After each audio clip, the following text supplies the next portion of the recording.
રામ, જય શ્રી રામ, જય શ્રી રામ, જય શ્રી રામ, જય શ્રી રામ. જય શ્રી રામ. આપણો સનાતન ધર્મ હિન્દુનો, એની માટે આપણા મોદી સરકારે ખૂબ મહેનત કરી છે.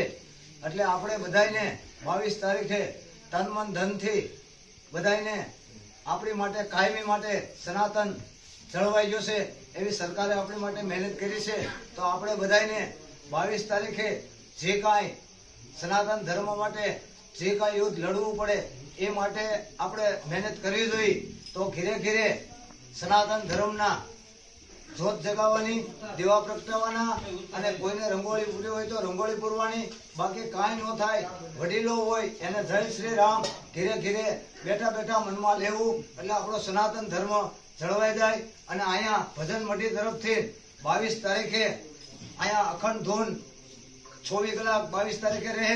અને ગામમાં તન મન ધનથી ધારી તાલુકા આખાને તન મન ધનથી જોડાવાનું. શોભાયાત્રા નીકળશે ગામની અંદર, અને ભોજન અને ભજન બે ચાલુ રહે. આપણો સનાતન માટે આપણો જળવાઈ જાય એ માટે અમારી સંકટ મોચન હનુમાનજી તરફથી પ્રાર્થનાઓ છે.